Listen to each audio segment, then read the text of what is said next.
오늘 얘기 드릴 부분은 슬기로운 약제 사용이라는 부분이고, 콩팥병 환자는 특히 약을 좀 조심해야 되는데요. 콩팥은 약물이 결국에 이제 걸러져서 배설되는 마지막 기관이기 때문에 그렇습니다. 약이 이제 걸러지는 과정에서 그 약물이 더 많이 농축이 되는 과정이 발생될 수가 있어서 그것 때문에 콩팥에 독성이 나타날 수 있다. 이렇게 먼저 얘기 드릴 수가 있고, 조심해야 되는 가장 대표적인 게 이 소염 진통제입니다. 감기에 걸리든 관절이 아프든 뭐 다치든 해서 아플 때 먹는 대표적인 진통제들이고, 소염 진통제 중에 콩팥의 독성을 나타내는 소염 진통제는 그 기전이 뭐 콕스 억제제라고 해서 이 계통의 약들이 보통 콩팥의 독성을 나타낸다고 되어 있습니다. 근데 이런 콕스 억제제가 우리가 흔히 먹는 진통제라고 이야기를 드릴 수가 있고, 약국에서 쉽게 살 수 있는 약제들이기 때문에 더 주의가 필요하다. 그리고 성분명을 봤을 때 무슨 페낙, 무슨 센, 뭐 무슨 펜 이런 이름의 약제들은 좀 주의를 해야 됩니다. 파스도 소염 진통제입니다. 피부에 파스를 붙이는 거긴 하지만 피부를 통해서도 신체에 흡수가 되기 때문에 이제 만성 콩팥병이 진행되신 분들 같은 경우는 이런 부분에 또 주의가 꼭 필요하다고 이야기를 드릴 수 있겠습니다. 두 번째는 조영제고요. CT를 찍거나 MRI를 찍을 때 우리가 혈관이나 장기 같은 것들을 좀 명확하게 구분하기 위해서 투여하는 약제입니다. 그래서 찍어 보신 분들은 잘 아시겠지만 이렇게 CT통에 이렇게 들어가 있으면 여기다 이렇게 바늘 꽂아놓고 만세하고 있으면 여기서 기계로 넣어주는 이게 조영제 약인데요. CT에서 사용하는 조영제는 콩팥에 독성이 있습니다. 그래서 특히 만성 콩팥병 환자에서는 주의를 해야 되고, 콩팥의 상태에 따라서 조영제 투여 전에 수액 공급을 좀 하는 것이 조영제로 유발되는 콩팥병을 예방하는 데 도움이 된다고 되어 있습니다. 두 번째는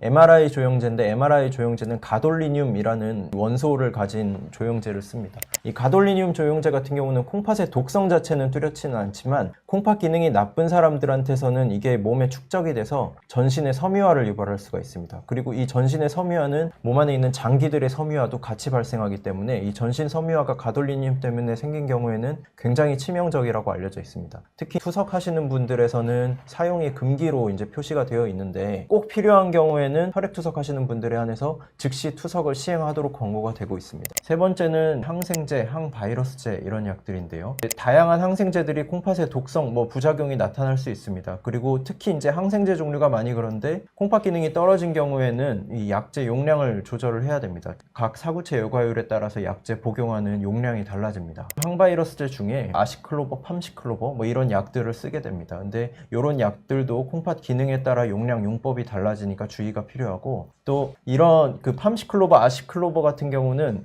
특징적으로 콩팥에 여러 가지 결정을 형성을 하게 되면서 독성을 나타낼 수가 있어서, 만약에 콩팥 기능이 떨어진 분들 같은 경우는 이제 복용할 때 충분한 수분 섭취를 하면서 복용하는 것을 권고하고 있습니다.